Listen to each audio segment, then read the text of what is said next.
Welcome to A Healthy Curiosity, the podcast that explores what it takes to be well in a busy world. With self-care strategies from Chinese medicine, functional medicine, Ayurveda, neuroscience, and beyond. I'm your host, Brody Welch, a licensed acupuncturist and transformation catalyst, here to support you on your journey of health, happiness, and personal evolution. Welcome to today's show. Here at A Healthy Curiosity, we are in the midst of a kind of mini-series on using body-centered therapies to heal on the mental and emotional level. I'm betting that if you are listening to this show, you have likely spent some time working on yourself and your issues. If your heart is beating, it is likely that you've been through something in the past that you're still hanging on to in a way that isn't serving you, and that might be showing up either in your physical body or as a mental or emotional pattern. We can label any of this past trauma, and that can look like abuse, neglect, betrayal, or really anything we couldn't quite deal with at the time. When we think about healing from trauma, most people think of talk therapy as the primary way of resolving it. But talk therapy is certainly not the only way of healing trauma. Just like drugs and surgery are not the only way to heal physical pain. The body has a role to play as well. And yet, the diagnostics are never as simple as a pain in your foot means you're having trouble taking your next step, or some if X then Y sort of generalization that you might make. From a Chinese medicine perspective, for example, grief tends to affect the lungs. It can often feel like a heaviness in the chest. But while it might start there, it would be woefully inaccurate to say that grief always affects the lungs, or that it may start there, but then go on to affect the heart, because everything is interconnected. So the same person who might be experiencing this heaviness in the chest and grief, an energy healer who works with chakras might see and explain it as a blockage in the fourth chakra. A psychiatrist might respond with a prescription for Prozac. Your primary care physician might give you a rescue inhaler or refer you for further tests. A naturopath might give you a flower essence of Star of Bethlehem. I might needle the Luo point on the lung channel and have you anoint that point with sorrow and frankincense essential oils to open the door to letting go of that grief. In trying to get to the root cause, you might try hypnotherapy or past life regressions, or talking it out with a therapist and getting curious about where it started. You may or may not ever know the why of it. But the answers you'll often get depend on the questions you ask. And the questions you ask start with your frame of reference, your sense of what is possible. Like with acupuncture, a lot of people just think it's for pain or just think it is for migraines and don't know that there is this inner dimension of healing on the emotional level or the psychological or spiritual levels. One of the reasons that I started this show, in fact, was to do this bit of education, to connect those who want healing and to be happy and healthy and evolved with practitioners and modalities and strategies that you may not know about, but which could hold powerful keys to healing. Today's conversation focuses on healing trauma through something called life-centered therapy, a modality that I am just learning about just today, along with you right now. If you felt stuck in your healing process, trust that the body has a story to share and are willing to look through a new and potentially surprising lens, you're likely to enjoy this conversation with Hahn, who has some truly wild and powerful stories to share. He suggests a practice of becoming the sensation that I'm going to be playing with. Hahn received his doctorate in 1985 and became a licensed clinical psychologist in 1987. Early in his career, he was on the graduate faculties of Leslie and Northeastern Universities and was the training director in a large counseling center. He is the founder of the Life-Centered Therapy Training Institute, which is a mind-body, energetic, psycho-spiritual, archetypal, narrative, postmodern systems mindfulness framework for healing trauma and supporting evolving. Hahn, welcome to A Healthy Curiosity. Thanks for joining me today. Thanks so much for having me, Brody. This is really exciting for me, so I feel honored to be here with you. And that I get to share some of this with your audience makes me very happy, because that's what I'm passionate about. So thanks for having me so much. I already am intrigued by what it is you do just because of the so many disparate adjectives that you use to describe it. I personally love blending paradigms and coming up with new ways of treating something. I'm curious about the roots of your work. Can you tell me a little bit about how you developed it? Sure. I am, by training, I'm a licensed clinical psychologist. I have a PsyD, and I got my PsyD in 1985, as you said. So my training was unbelievably eclectic. It was psychoanalytic and what was called postmodern systems at the time, and a whole variety of things. I was always kind of edgy. And then what happened to me is about 4 years after I got my doctorate, I started having a lot of what are generally called psi experiences. And the most powerful one was I had gone and visited a friend who was on spiritual retreat. And the day before I visited her, she had fallen down and had done something terrible to her ankle. It was all swollen and discolored, and she was in really, really bad pain. But she wanted to take me to the holy grounds of what's called the Self-Realization Fellowship, which is where she had gone on retreat. And so we went to this really quite extraordinary heart chanting service for about an hour and a half. And then we were walking around the grounds of the fellowship in Encinitas, California. And when we were there, at one point we got to these two benches and she said, "I can't walk anymore. I'm in too much pain. You're going to have to carry me out of here," which at that time, 30 years ago, I probably could have done, but be that as it may. So she sat down and I sat down in a very funny place in these two benches, which, because I wanted her to be able to put her leg on my leg so she could elevate it. And when I got there, the best way I can describe it is I was flooded with energy. It was like being flooded with suns. And I knew it wasn't the sun because I knew where the sun was and I could feel this energy diffusely coming down from above. And it just came into me. And I just told her to give me her ankle. And I started channeling this energy through my hands to her ankle. And I did that for probably 5 or 10 seconds. And then she said, "I can read auras, don't you?" And I said, Roshan, my friend was Roshan. I didn't know she was an Indian mystic at the time. I said, "Roshan, what do I know from auras?" This was 1991. I said, "I'm a nice Jewish boy from Boston, and I was in my early 30s, and I hadn't really learned very much about auras." And she said, "Well, are you aware that there's pure light coming down through the crown of your head into the center of your chest and out your hands to my ankles?" And I said, "I can't see it the way that you're talking about it, but I know it's true." And she said, "Also, you're sitting in a very unusual place. Did you notice that?" And I said, "Well, I just sat here because that was the easiest place I could sit for you to put your leg on my leg so I could help you elevate it." She said, "This is called the seat of the healer, and people generally don't sit there." So she was telling me this for about 20 or 30 seconds. And then we looked down and there was no discoloration. There was no swelling. She got up and she walked away with no pain. And I sort of said, "We're not in Kansas anymore." And that led me into wanting to understand what happened. And for the next couple of years, I did all kinds of different trainings. I did what were called mystery trainings. I went into the desert and I learned about healing through touch and doing deep shadow work. And I did regression trainings, and I did psychospiritual trainings and Buddhist psychology trainings and meditative retreats and everything you can kind of imagine that, or I could possibly imagine. And at the end of those 2 years, which I didn't realize was the end of the 2 years, I met a friend, or an acquaintance, and she said, "You have to go see this woman. She's doing miracles in New Jersey." I lived outside of Boston. I was open to miracles in New Jersey because at that point I was open to miracles. And she told me a story. And briefly, the story was the woman, whose name was Judith, was running a workshop. And one of the people at the workshop had a terrible case of asthma. Like, she could barely walk up the stairs. She's wheezing so badly. So Judith does something with her, which I didn't know about. It was called muscle testing or applied kinesiology. And she did this muscle testing, which my friend couldn't really explain to me in 1993. She had never heard of it, and she was watching it. And Judith had this woman tap all over her body while she told the story. And then she muscle tested, and it said that her asthma was cleared, in Judith's way of framing things. So she asked the woman to go outside and see if she felt different. And the woman went outside and she started to walk, and then she started to run. She came back. She was totally winded and exhilarated. And she said that wasn't a big surprise because she hadn't been able to run a step in 7 years. And I thought that was a pretty interesting story. So I then said, I have to find out what Judith is doing.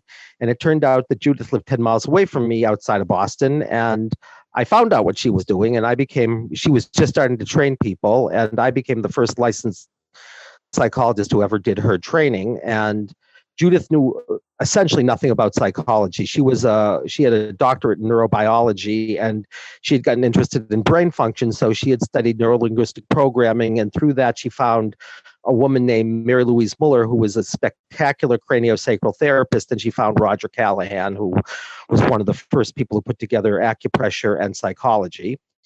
And she put all those together, and she did her own really quite original research on loss and violence traumas, and discovered that they had a structure that no matter what kind of violence or loss you experienced, it would be the underlying structure would be the same thing. And she had taken all of that and put it together into a protocol that was built in craniosacral therapy and NLP, and then adding these acupressure interventions, which were at the time called Callahan tapping, and then became thought field therapy, and then eventually became EFT, which many people have heard of, which is the emotional freedom technique. And so Judith was doing that. And I was a soul psychologist, and I had studied just about everything about energy and regression and life and all kinds of interesting things. And she and I became collaborators. And we started to study what universal patterns there were that people could get stuck in, that they may not be aware of, that might be underlying what they think was their trauma, but were really symptoms. And so we started to map out all of those kinds of universal patterns, things like neglect and betrayal, or curses, or uncompleted deaths from other lifetimes, or we started just to look into all of these things. And Judith was a very good researcher, and I'm a very big big picture thinker, and she would say, this is what I'm finding, and I'd say, this is what this sounds like. And we did that for about a year and learned a lot of things and put it all together. And we were colleagues for a couple of years, and Judith's framework is different than mine because she's much more oriented towards a medical model and towards fixing and cure, and I'm much more oriented towards soul and healing, and that really life is about awareness and freedom. So we sort of went our separate ways. And what happened was I put together what I learned with her and all the stuff I had studied and other things too. And then I developed some of my own work about how to work with sort of our deepest fears that we have about ourselves. And I developed a process about that. And I developed a way of working that put together mindfulness and somatic therapies in a way that I think is quite unusual from what is out there now. And I started doing that and teaching it 26 years ago. And that's the foundation of what I do. And so in that way, it's fairly complicated, but I can describe what I do in about 1 minute about why people come to therapy and why therapy works and how it works. And it doesn't matter if you're doing what looks like psychotherapy or yoga therapy. I think it's all the same. And that's sort of is the foundation of what we do. And I've been doing it now for 26 years and training people. We've trained people sort of all over the place. We've trained over 1,000 people and sort of up and down the coasts, and in six countries in Europe. And we have a trainer in Taiwan, and that's sort of the background of what I do and who we are. I love how this started with kind of an accidental Reiki or medical Qigong session in like this power spot on the planet and turned into a big collaborative healing modality that draws from a lot of kind of what was already being practiced in sort of separate spheres, right? We think about craniosacral therapy, for example. For those who might not be familiar, is like it's super gentle ways of assessing the nervous system through the cranial bones and the sacrum, and affecting what's going on inside the nervous system itself, and it's a real hands-on body-centered therapy versus something like neurolinguistic programming, which that is it, and the sort of neuroscience that is obviously not a body-centered therapy in a hands-on way. I'd love to hear, and just that I think that speaks to the fact that there are so many ways that healing takes place. And I love that you make the distinction between healing and curing, because that's often, I think, lost in a culture that wants the kind of quick fix of symptom relief, as opposed to getting really into those deep patterns, which I'd like to return to. But first, I'd love to hear your 1 minute explanation of what it is that you do and how healing occurs there. Okay. Well, I'll give you my 1 minute explanation. Yeah. I'll tell you why I think people go for healing. I think there's only one reason, which is simply that there's something that couldn't be handled and integrated. So I think the reason people suffer is what we call trauma, and trauma simply is something that can't be handled and integrated. So Mhm. that's why I think people come for any kind of healing modality. They are reliving an echo of something that couldn't be handled and integrated, and they're suffering because of it. That's it. And I think, go ahead. I'm Yeah. sorry. Oh, yeah. I'd just love to add that the Chinese medicine perspective here is that trauma, something that comes in that can't be handled, that we have these reservoirs, places where such things are stored in the body. Unprocessed emotions can live in the Luo vessels. Unprocessed, like when something sticks around long enough and it blocks our full development, or if it happens early in life, oftentimes that's in the realm of the extraordinary vessels. If Mhm. something is a survival strategy that we're tapping into over and over again as a way to stay safe, that can be in the realm of the divergent vessels. And so just so that people out there can, we have a lot of acupuncturists and a lot of people who are interested in Chinese medicine in general, and just so this getting my 2 cents in there, that we have ways of, and we have certainly points that pertain to that, where the either in the point name or the character or its particular function on the channel can be a really finely tuned way of opening opening someone up to healing something from the past that at the time they were not able to deal with, but maybe now that they're ready to let go of. That was the only thing I'd say is that was worth more than 2 cents. That was Yeah, worth at least thanks. that was worth at least 4 cents. All right, Yeah, awesome. it's and we have a lot of I have great respect for Chinese energy medicine and for all kinds of acupuncture, and we have students in every acupuncture tradition work with us, and I work with them. I mean, I don't work with them, but I love acupuncture, so but I would say all healing is basically mastering that which couldn't be handled and integrated. Yeah. That's what healing is. And I would say, somatically speaking, it's very easy to talk about how to do that, which is when, and we can talk about it, we can go back and forth between our worlds here, but because I know some of yours and you certainly know some Mhm. of mine, even though I'm not trained as an acupuncturist, but I happen to have a lot of extraordinary acupuncturists around me and people who know Chinese medicine very well. And if I had another lifetime, it's probably what I would go and study next. You hang out with the cool kids. Yeah. Well, what can I say? I mean, we all, I'd love to, it's like, I aspire to that. But anyway, the point, here's what I would say somatically. Whenever there's something that can't be handled, in that moment, a sensation is born. Just like Brody's born in a moment, in that moment, a sensation is born. So what I would say is every discomfort we have is simply an exact equivalent of something that can't be handled. And everything that can't be handled has an exact equivalent sensation in the body, which does show up in meridians. It also shows up in chakras, and it also shows up in fields. And people actually talk about those things in different ways, since you're talking Yeah. about it, because if it's it affects all three. It affects the meridians, the chakras, and the fields, but people talk about them differently, because if it's more affecting just the meridians, they'll say something about being frozen, typically, that they're stuck in some way. If it's something that affects the chakras, they tend to talk about it more in terms of like a lack of clarity. And if it's something that affects the field, they talk about it in somewhat ways that sound more dissociative, like, or lost soul parts, like there's a part of me that isn't here, or I'm split between this and this. And so you can actually even hear in their language sort of the multiple levels of effects. And if you're attuned enough, you can actually, as you say, you can actually know exactly how it's going to affect the field. But the point, no matter what, is there'll be a sensation. And so what I would say is, if all you could do, if all you did was choose to bring all your awareness and focus on a discomfort and just say, what have you come to share with me? You at that moment would go from being identified with the sensation to being identified with the one who is witnessing or holding that one, at which point you go from automatically reliving whatever the trauma is to remembering who you are and remembering what that was, at which point you become free. And so I would say that's fundamentally what healing is about, is to choose to bring your awareness to a sensation.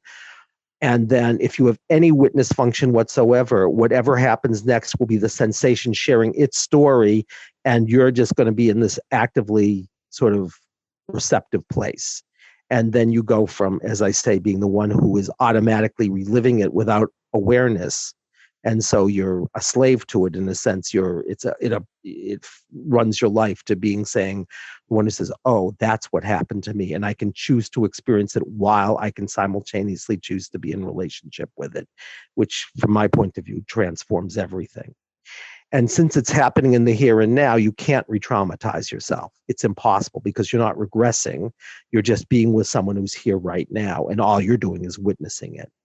So if I were going to say one thing to your audience, I would say every time there's something that you're suffering about, which simply means you're anxious or you're judgmental or you're depressed or you're comparative or whatever you are, just find the sensation, choose to bring all your awareness there and get receptive.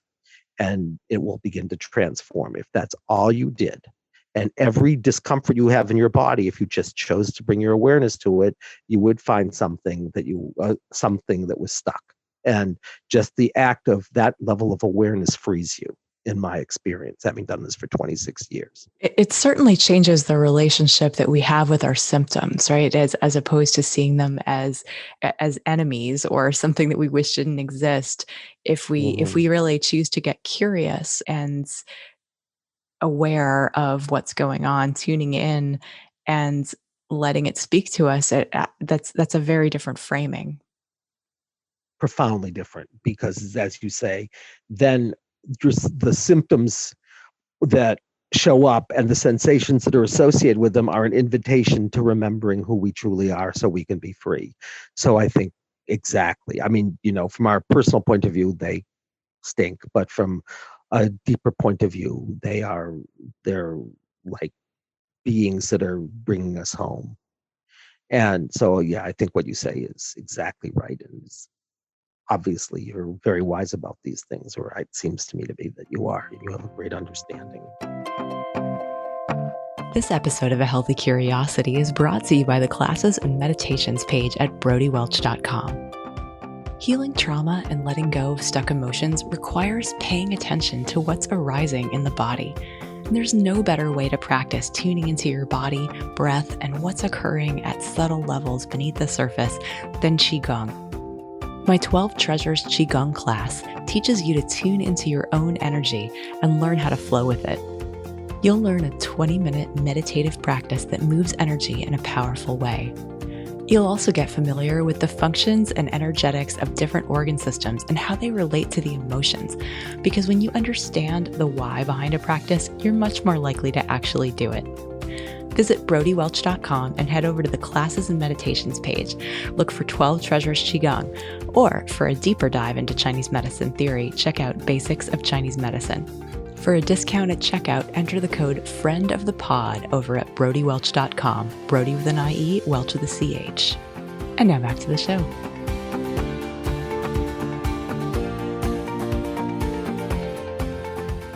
Well, it's been a journey both personally and professionally in my world, but being willing to hang out with a symptom, like what if we don't know? I mean, it's like I can think to myself like, okay, I noticed that I'm feeling anxiety. I noticed that and I can name the sensations of like, oh yeah, I'm chewing my lip and I'm, my shoulders are up by my ears and there's a clench in my solar plexus. It's like I can feel that. And as a lay person, I can experience those things. And as a practitioner, I might have ideas about why those things are occurring.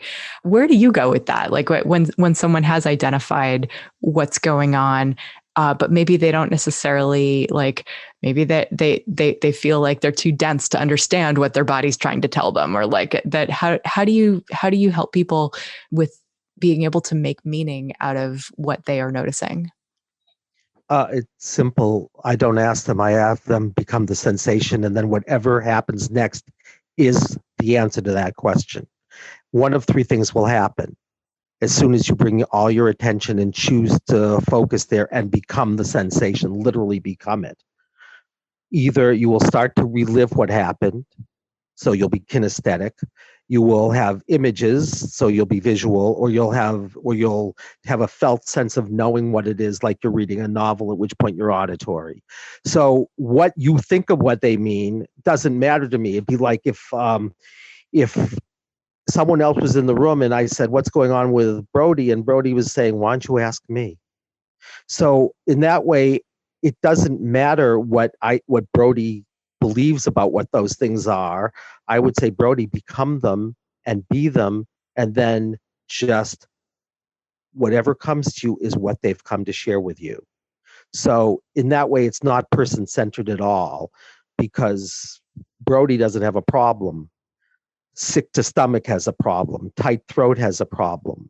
And if they said, "I'm too dense to understand this," and they brought their attention there, then they're in a story where they might be a mountain, because everything is literal and everything is part of the process. You can't step outside of the process, and everything you say is literal. So if someone brought their attention to tight throat and they said, "I'm too dense to understand this," I would just say, "Yes, and they would say, "I'm feeling so dense." And then they might say, "You know what, this is really funny. I'm a boulder and someone is breaking me into two pieces." So so I would say they think they're saying that. It'd be like Brody's thinking she's saying she's dense, but it's not Brody who's dense. It's whoever's in the story is dense, and whoever's in the story could be anything, anyone, anything you could imagine. That's why we call it life-centered therapy. There's no limit to what that energy can be, and there's no limit to what could be of service in helping it transform. So I don't think you can be too dense, because I don't think you have to understand it at all. I think you just have to become it. And then the only thing that my job is to do three things: to find out what really the most elegant, the most powerful, simple thing that you're finding is where it originated, because everything after that will just be a reliving of an echo. And if that being needs something other than just to share its story while you're in a place of witnessing and holding them. And that's what I do. I do a diagnostic to find that out using muscle testing. So I'll just give you a simple example. Let's say Yeah, you please. come That into would be my great. office. Let's say you come into my office, or you're in, this is an actual story. You're in front of, I'm doing a demonstration in front of 115 or 20 people in a amphitheater. And you come up and you say, "I have this major depression and I feel weighed down and I feel helpless and I feel hopeless and I can't move." Let's suppose. And I can muscle test and say, is that the most important thing to work on? And let's say it says it's not. And then you start to hyperventilate, for example, and you say, "I know this is crazy, but these people, I think they're going to kill me, even though I know rationally that's not true." And I'll muscle test and I'll find out, is that the most important thing to work on? And I'll explain muscle testing if your audience doesn't know it in a little while, but it's just a way of accessing your deepest wisdom, or, the part of you that just knows. And it says no. And it may be that you don't know what the most important thing to work on is. So then I can find out. If it says neither of those things are it, I could find out what it is. And if it says you don't know, like I said, I've sort of spent my life trying to understand all of the universal themes. So let's say you have a what we call a death wish. And so what I find out is the most important thing for you to work on is there's an aspect of your beingness, someone in your community that's experiencing "I want to die."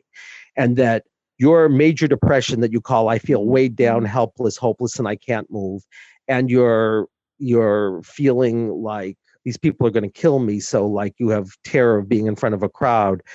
Both of those are symptoms of a traumatic death, where you had such a traumatic death in this case that you dissociated before you died.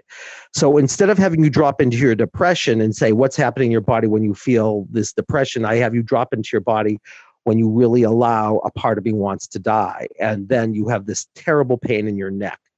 And so I say, okay, so you're going to become neck pain. So just choose to bring all your attention to neck pain. And then what happens, because you're very kinesthetic, is you start violently wrenching your neck. And then you say, oh my God. And you start looking up. You've never done anything like this. And you say, oh my God, there's a guillotine coming down on my head. And of course, I'm weighed down. I'm helpless. I'm hopeless. I can't move, is because literally you are face up and you've been weighed down and you're helpless and you're hopeless and you can only move your neck. So you're violently wrenching your neck away from this guillotine that's coming down on your head. And then there's this whole group of people in front of you and you're screaming bloody murder and you're screaming and saying, I'll never be in front of a group of people again, right? And let's suppose, which didn't happen in this case, let's suppose you look out and you say, oh my God, the person I thought was loving me has betrayed me. And I can tell in this moment because I see his eyes. And why? So, and so we now know why if this is the only reason, why do you have a major depression? Because you're reliving a story where you're weighed down, helpless, hopeless, and you can't move. So no wonder any kind of therapy you go to won't touch it because they don't know what the problem is. So you can take beta blockers for your not being able to speak in front of crowds. You can do CBT or psychoanalysis or energy psychology or a lot of things. But if you can't find out what the real problem is, which is this person who is weighed down literally in the French Revolution, however you want to understand that, right? And you could be in therapy forever. And you could go to acupuncture forever, and people do. Or you go to, she had a whole story about why she had chronic neck pain, except nothing was touching her neck pain, and people didn't know why she had neck pain because they hadn't thought to look into the fact that, 250 years ago, however you want to understand that, she's violently wrenching her neck trying to get away from a guillotine that's coming down on her head. So we'll reenact that story, and she'll have whiplash, and she'll say, "Oh my God, it's the whiplash," but it's not. The whiplash is just bringing back to you. It's like the sensation of that neck pain is bringing back things that will create neck pain so you can open. It's trying to help you remember what happened. But you could have, or you could make up a story like this. And you could say, the person says, oh, I made a mistake. I didn't pay enough attention and I should have gotten out of here sooner. And then they might have OCD. And it might be their major depression, their OCD, their chronic neck pain, their bad relationships, their lack of belief in God could all be wrapped up into one story. And if you could transform the whole thing in 20 minutes, magically what happened, which is what happened to this woman, people start asking her questions. She starts turning her neck side to side when it's done. I mean, what happens is she tells us the story. I'll tell you just briefly. She tells us a story. She's very animated because she's kinesthetically going through it. And then she says in a tone of voice like this, she said, I must have died. So you know what her problem is. She didn't know she had died because she dissociated. She left her body before she died. And then her body, they cut off her head and then part of her stuck outside the body.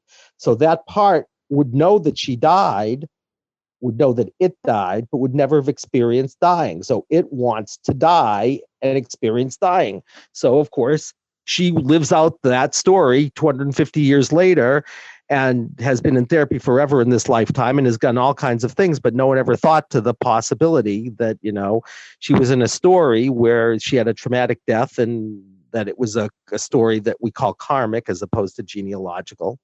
And if we could find out that her real story was a traumatic death that happened in what we could call a karmic past life, and that what this person needed to do was go through a death process, which, I use a simple process called a POA practice then, which is a Buddhist practice of, knowing that you died. So what's her problem? She doesn't know she had died. So I said, well, okay, here's your problem. You didn't know you had died. So this time, now you know what happened. So what you're going to do is call all the parts back into the body right before you die, let yourself fully die and go out through the crown of your head and leave the body behind, at which point she says something funny.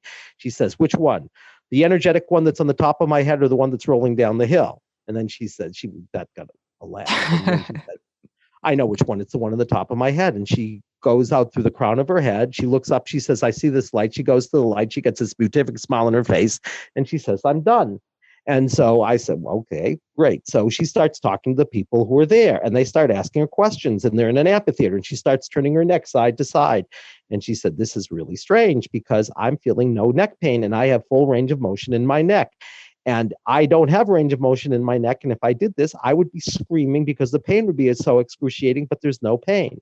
And then about 30 seconds after that, she says, this is really weird because I'm laughing with all of you and I should think you're all wanting to kill me, but I don't think that anymore.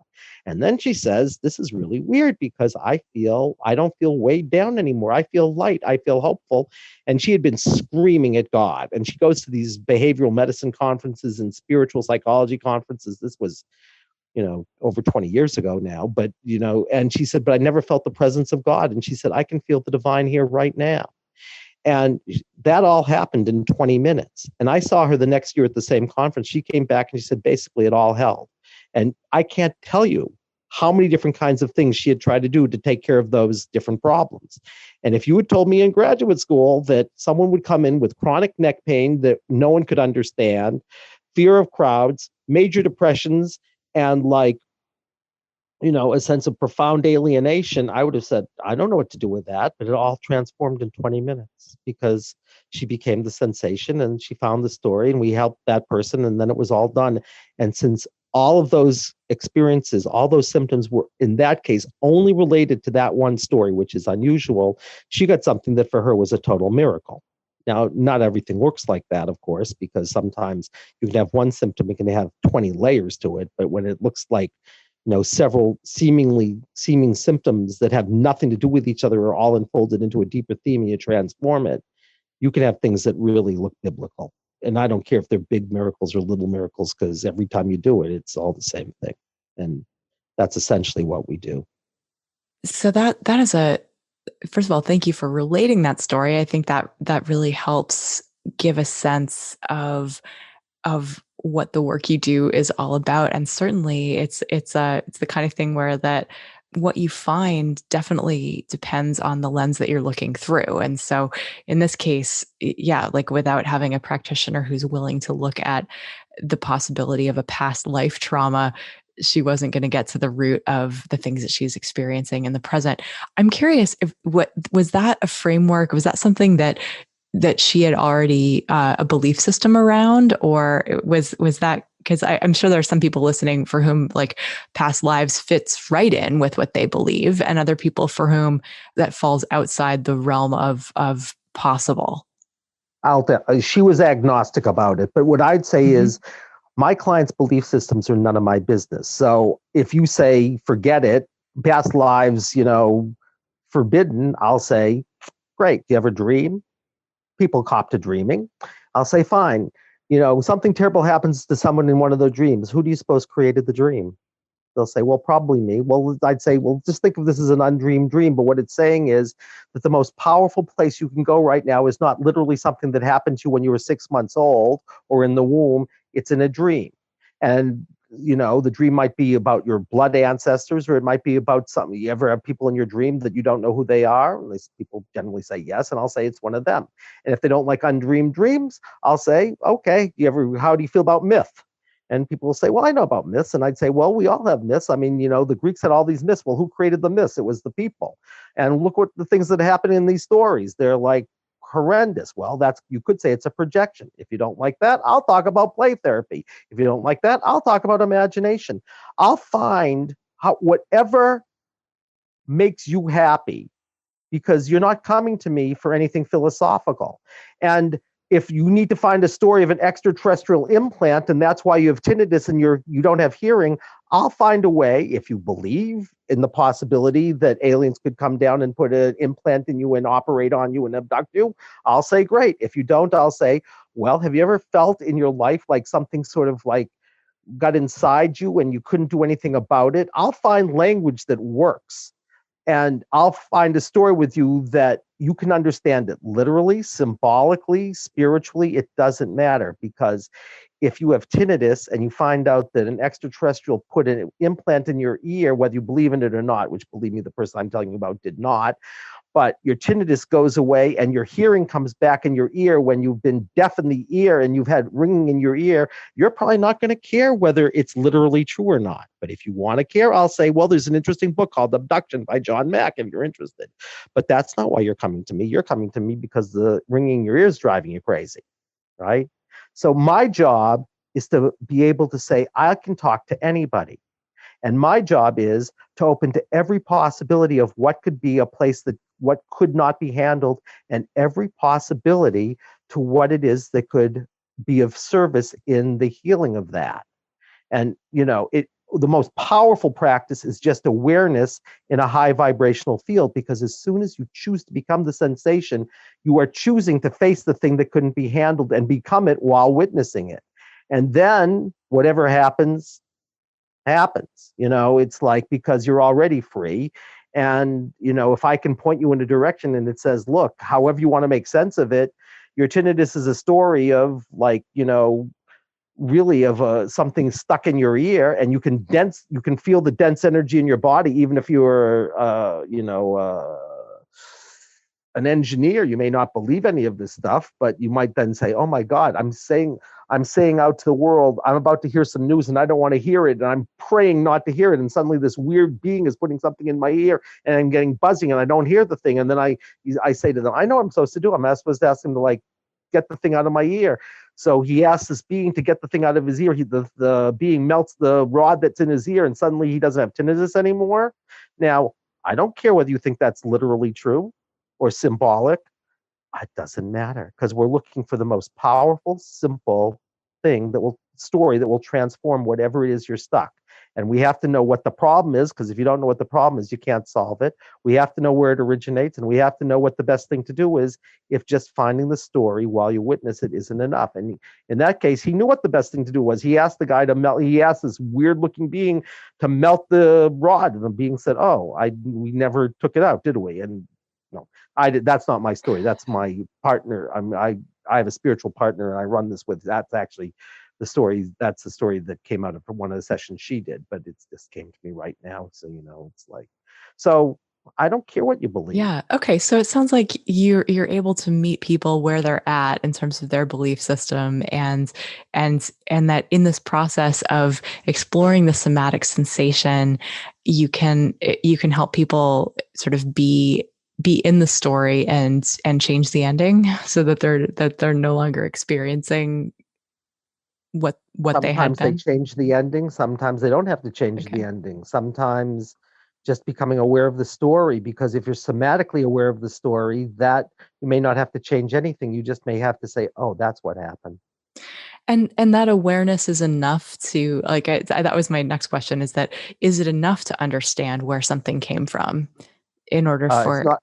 yeah. It's not understanding it, Brody. That's the whole point. It's not a mind process. If you become the sensation and you're saying, I'm here with you, the most powerful thing you can do is to say, oh my God, I know what happened to you, whoever you are, whether it's 6-month-old me, or me in the womb, or my blood ancestor 5 generations ago, or the woman in the French Revolution, or the copper that was strip mined on the land. It doesn't matter. But I'm going to muscle test and say, is it enough just to become aware in the field of what's going on? Will that transform it? And if it says it won't, then we have to find out what else we need. And often my clients know, and they come up with the most amazing things. And if they don't know, I've studied a lawful lot of things, and I can say, what's the very best key that will unlock whatever is going on here for you? So it might be acupuncture, or I know a lot of acupressure. So if acupressure is enough, I can say, well, acupressure do. And if a muscle test says yes, I'll say, fine, you'll do some kind of acupressure intervention, or you might do some kind of spiritual practice, or you might do something called EMDR, or you might do something called craniosacral therapy, or frontal occipital holding, or I mean, there's, if I have 5,000 keys, I'll find the one why should I'm not the expert. Your soul's the expert. And if it needs something else, the only limitation is if we don't know something. And then, if you only know one thing, if you know acupuncture, you'll always do acupuncture and you'll get a good result. But there might be, the POA practice might be better than the acupuncture, or the acupuncture might be better than the POA practice. And if I know you, if it says do acupuncture, I can send them off to you. And if it says do a POA practice, well, if they need to know it more elegantly than I know it, I'll send them to a Buddhist psychologist. I mean, like, I'm non-denominational, I'll do what works. I just care if it's useful. Got it. So sometimes the awareness is enough. Sometimes something else is necessary. And it seems like that's another way that with muscle testing, you're again tapping into the body's wisdom about what that path might look like. Right. And if it says they know, even if they don't know they know, I had a woman who came in and she was what's called in my little world dissociative identity disorder with psychotic features. And she had been hospitalized a couple of times every year before she came in. And it said that her DID was not none of the terrible things that anyone would have known happened to her in her life, which were about as horrendous as you could imagine, that had to do with incest and rape and watching her mother kill her sister. I mean, a lot of really bad stuff happened to her. It said it was none of that stuff. It said when she was 8 years old, an energy took her over. And I muscle tested that. We call it a superimposition. I said, it said her whole, what we call dissociative identity disorder or multiple personalities, and the fact that bugs were crawling all over her was just this energy that took her over. I said, does that make sense to you? She looked at me like I had three heads, and she said, I know exactly what you're talking about, because when she was her main personality and not psychotic, she was a good reporter. She said, when I was 8 years old, I was at this fire and brimstone Southern Baptist sermon that my father was giving, who happened to be one of the persons who was traumatizing her. But anyway, nonetheless, she said, this energy took me over and I felt unbelievably strange. And she was already seeing a psychiatrist because of all the things that nobody was talking about. And then she told the psychiatrist that this thing had taken her over and that she felt crazy. And the psychiatrist said, you are crazy. And the psychiatrist gave her Thorazine, at which point she said, she vowed never to tell anybody again.